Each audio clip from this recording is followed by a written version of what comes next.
राष्ट्रीय महासचिव भी हैं। तो ऐसे में आप दूसरे पार्टी के मंत्री को बुला करके अपने ऑफिस में बाकायदा स्वागत करें और साथ ही साथ उसको हाईलाइट करने के लिए, दिखाने के लिए मीडिया भी कवरेज करने के लिए आई है। तो आपको नहीं लगता कि आपकी पार्टी की तरफ से इससे दबाव पड़ सकता है आप पे? मेरे समाज का मंत्री है राजकुमार आनंद। आज मैंने समाज के भाई को बुलाया, इस उम्मीद से बुलाया है कि दिल्ली सरकार में हमारा भाई मंत्री बना है और हमारे समाज के 7 मुद्दे जो मैंने उनके सामने रखे हैं, मैंने अपने मुद्दे नहीं रखे, पार्टी के मुद्दे नहीं रखे, मैंने समाज के मुद्दे रखे हैं और मैंने सिग्नेचर उस लेटर में तब किए जब हाउस ने उसको पास कर दिया, तब मैंने मंत्री को वो पेपर हैंड ओवर किया है। तो मेरे समाज का कोई गजेंद्र पाल गौतम साहब पहले मंत्री थे, आपने देखा होगा कि एक बार भावुक हो गए, मैं उनके साथ बैठा हुआ था, मैंने उनको ढांढस बंधाया। और ऐसा है कि चाहे बीजेपी के हमारे साथी हैं जो इस समय सरकार में मंत्री हैं, उनके साथ भी हमारे, लेकिन हमारा जो इश्यू है, हमारा समाज, पार्टी मेरी दूसरी प्राथमिकता होगी। पहले मेरा समाज, मेरा अम्बेडकरवाद, मेरे काशीरामवाद, उनका मिशन मेरे लिए पहली प्राथमिकता था, है और रहेगा, और इसके बाद में बाकी चीजें मेरी दूसरी नंबर की प्राथमिकता बनेगी। तो सर, इतना बड़ा देश के अंदर बवाल मचा था भाजपा प्रतिज्ञाओं वाले मामले में, और चूंकि आप आरएलडी के राष्ट्रीय महासचिव हैं और आप आम आदमी पार्टी के नेता के आंसू पूछने गए जब उन्होंने समाज से मदद मांगी, तो आप साथ में कर रहे, तो उस परिस्थिति में क्या पार्टी की तरफ से कुछ गाइडलाइन नहीं? हमारी पार्टी के राष्ट्रीय अध्यक्ष मैंने कहा कि वो क्योंकि विदेश में पढ़े हैं, वो टेक्सास अमेरिका में पैदा हुए हैं, उनकी शिक्षा बाहर हुई है, लंदन स्कूल ऑफ इकोनॉमिक्स में पढ़े हैं, तो उनमें जो हमने देखा है कि उनकी जो भावना है, वो भावना समाजवाद की जो है वो दिखाई देती है, और जो दुर्भावना है वो मुझे दूर दूर तक मैंने कभी महसूस नहीं की है। उन्होंने खुद मुझसे कहा कि राजेंद्र पाल गौतम दिक्कत में है, चौधरी साहब आप उनकी मदद करिए, और अगर वो हमारी पार्टी में आना चाहे तो उनको पार्टी में नोटा भी दे दीजिएगा।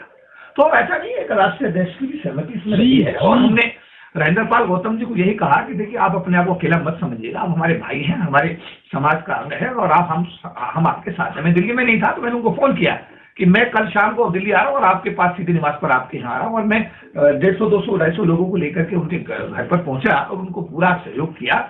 लेकिन दुर्भाग्य है कि 22 प्रतिज्ञाओं को लेकर के बीजेपी का भी आपने देखो आचरण देख लिया, और उसके बाद में आम आदमी पार्टी का आचरण भी देख लिया।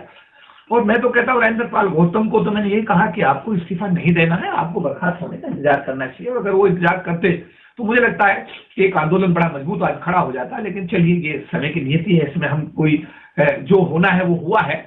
लेकिन मैं ये जरूर कहूंगा कि मैं एक राजनीतिक पार्टी राष्ट्रीय लोकदल का राष्ट्रीय महासचिव हूँ, लेकिन इससे पहले मैं समाज का एक कार्यकर्ता हूं, और समाज के हर कॉज में मैं पिछले 35 साल में आगे खड़ा मिला हूं और आगे मरते दम तक आगे खड़ा रहूंगा। हमने कई बार ये बात पूछी थी कि आप राजनीति में कब आएंगे, अब आप नौकरी के बाद राजनीति में आ रहे हैं, क्या मतलब संदेश है और क्या आपकी रणनीति है? देखिए, अभी हमने खतौली का विधानसभा चुनाव हुआ और बीजेपी हमारे सामने टक्कर पे थी, और बीजेपी के चीफ मिनिस्टर योगी आदित्यनाथ जी और वहाँ के कैबिनेट मंत्री बहुत सारे, उनका क्योंकि बीजेपी का अपना सिस्टम बड़ा मजबूत सिस्टम है, उनका संगठनात्मक ढांचा बड़ा मजबूत है, और उन्होंने पूरी सरकार वहाँ पर खतौली के अंदर पूरा उन्होंने अपने जो भी उनके पास तंत्र था उसका पूरा प्रयोग किया। लेकिन हम लोगों ने गांव-गांव जाकर के लोगों को समझाया, बात हुई, और बात करने के हमारी बात को लोगों ने समझा।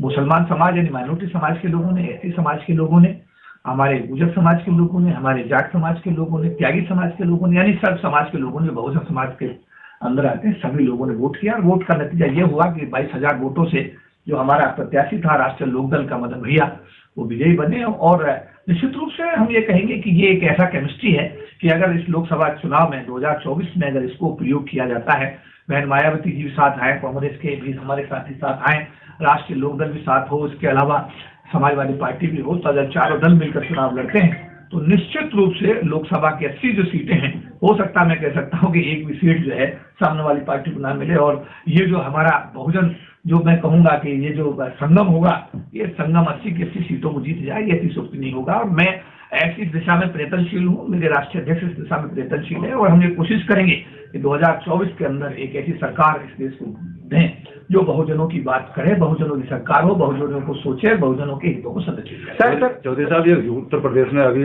आपने गठबंधन के साथ में चुनाव लड़े और आप जीते, अभी निकाय चुनाव हैं कुछ ही दिनों बाद, तो निकाय चुनाव में भी क्या ये फार्मूला आप यूज करेंगे? निश्चित रूप से अभी सीटों के बंटवारे की बात चल रही है।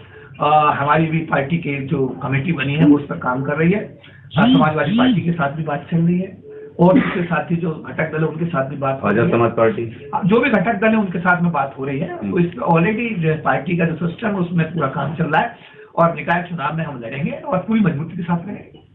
युवा जो राजनीति करना चाहते हैं उनके लिए कुछ संदेश? मैं तो ये कहूंगा कि देखिए ऐसा है कि मैं राष्ट्रीय महासचिव हूँ पार्टी में और जो मेरा कार्य क्षेत्र है उस कार्य क्षेत्र के हिसाब से जो मैं अपने समाज के लिए करता रहा हूँ, करता रहूंगा। जो आना चाहते हैं उनका मैं स्वागत करूंगा। अभी पिछले 2 ओपी सागर साहब जो IPS हैं और यूपी सरकार में SSP SP बड़े बड़े पदों पर रहे हैं, IG से सेवानिवृत्त हुए हैं, उनको SC/ST प्रकोष्ठ का राष्ट्रीय अध्यक्ष बनाया गया है। तो अभी SC/ST प्रकोष्ठ का अभी विस्तार होना है, उसमें जिम्मेदारियां मिल रही हैं, जिला स्तर पर जिम्मेदारी मिल रही है, प्रदेश स्तर पर जिम्मेदारी मिल रही है। जो लोग काम करने के इच्छुक हैं वो सब लोगों को आपके टीवी चैनल्स के माध्यम से मैं आह्वान करता हूँ, वो आए, पार्टी में जुड़े, जिम्मेदारी लें, समाज में अपनी जो मतलब ये है कि भागीदारी वो कर सकते हैं, भागीदारी को सुनिश्चित करें, सम्मान के साथ आए। और जहां तक उनके हितों को संरक्षित करने की बात है, मैं राष्ट्रीय महासचिव होने की हैसियत से ये कहूंगा कि जब तक मैं इस पद पर इस पार्टी में हूँ, अपने समाज के हितों के साथ किसी प्रकार का कोई भी समझौता नहीं होगा। और हम कोशिश करेंगे इस तरीके से बहन मायावती जी की सगे भांजे प्रबुद्ध कुमार जी को पार्टी का राष्ट्रीय सचिव भी बनाया गया है। तो वो भी बहुत एक मैंने देखा कि उनका प्रबुद्ध कुमार जी का भी बड़ा रूट लेवल का काम है नीचे, क्योंकि वो बहन जी के साथ जुड़े रहे हैं और बहन जी के पार्टी बहुजन समाज पार्टी में रह करके उन्होंने रूट लेवल पे काम किया हुआ है। तो अब इस समय वो हमारी राष्ट्रीय लोकदल पार्टी के राष्ट्रीय सचिव भी हैं।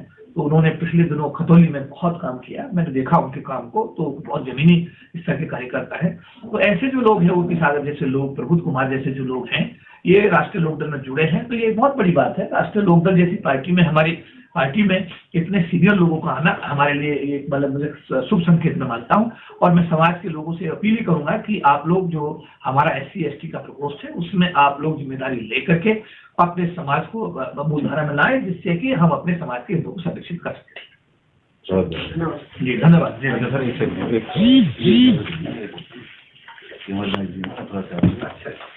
साहब राजवीर जी है, धन्यवाद।